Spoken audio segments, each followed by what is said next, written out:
Assalamualaikum warahmatullahi wabarakatuh. Sebelumnya, perkenalkan nama saya Wulan Nurlihma, NIM 23821200078, jurusan Ekonomi Syariah, Fakultas Ekonomi dan Bisnis Islam. Di sini saya akan membuat video untuk memenuhi tugas mata kuliah SDGs dan Ekonomi Pembangunan Islam. Baik, tanpa berlama-lama, langsung saja. Kali ini kita akan membahas tentang konsep pembangunan berkelanjutan, perspektif ekonomi pembangunan, dan ekonomi Islam. Pembangunan berkelanjutan ini adalah konsep pembangunan yang berusaha untuk memenuhi kebutuhan generasi saat ini, tanpa mengurangi kemampuan generasi mendatang dalam memenuhi kebutuhannya. Nah, konsep ini mengintegrasikan aspek ekonomi, sosial, dan lingkungan secara seimbang. Urgensi pembangunan berkelanjutan. Jadi mengapa sih konsep ini dibutuhkan? Karena sumber daya alam bersifat terbatas dan rentan rusak. Dan ketimpangan sosial semakin melebar di banyak negara berkembang. Lalu polusi, pemanasan global, dan perubahan iklim semakin serius. Dan pertumbuhan ekonomi yang menyebabkan eksploitasi alam yang berlebihan. Contohnya itu banjir bandang yang sering terjadi akibat pembukaan lahan baru tanpa perhitungan keberlanjutannya. Selanjutnya kita bahas tentang pilar dasar dalam pembangunan berkelanjutan. Nah, di sini ada 3 pilar utama dalam pembangunan berkelanjutan, yaitu diantaranya ada pilar ekonomi, sosial, dan pilar lingkungan. Nah, kita bahas yang ekonomi dulu.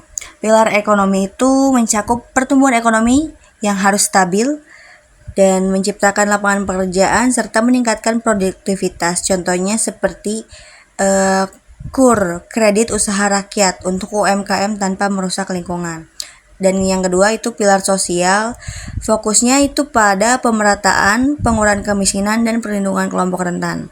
Nah, contoh dari pilar ini adalah program beasiswa kuliah untuk anak-anak di daerah 3T, terdepan, terluar, dan tertinggal. Yang ketiga itu ada pilar lingkungan, dengan menjaga kelestarian alam dan mengurangi kerusakan lingkungan. Contohnya itu seperti kebijakan larangan kantong plastik di supermarket. Selanjutnya yang akan kita bahas yaitu tujuan pembangunan berkelanjutan. Nah, salah satunya itu bisa meningkatkan kualitas hidup masyarakat, mengurangi kemiskinan dan ketimpangan pendapatan, menjaga stabilitas ekonomi jangka panjang, dan bisa melindungi lingkungan dari eksploitasi berlebihan. Contohnya itu seperti program rehabilitasi mangrove yang bisa meningkatkan pendapatan nelayan sekaligus menjaga ekosistem pesisir.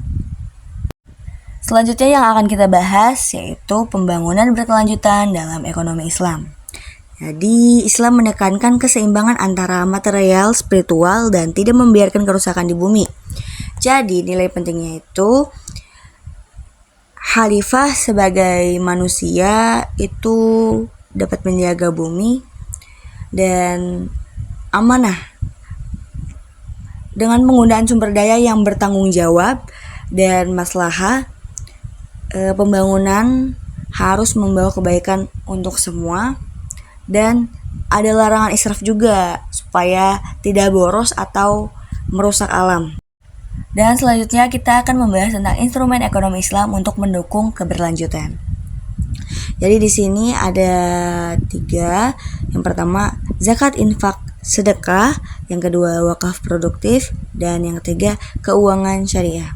Nah, zakat, infak, sedekah ini bisa membantu pemerataan dan pengentasan kemiskinan.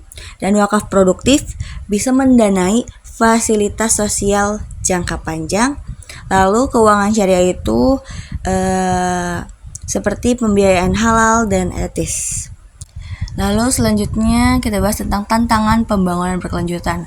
Jadi di sini saya masukkan beberapa contoh gitu kan. Nah, yang pertama itu ketergantungan pada bahan bakar fosil, lalu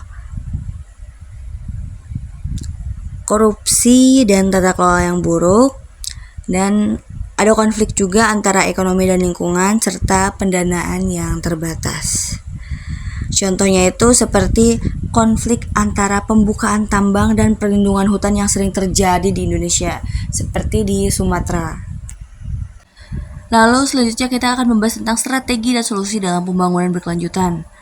Nah, di sini saya menyertakan beberapa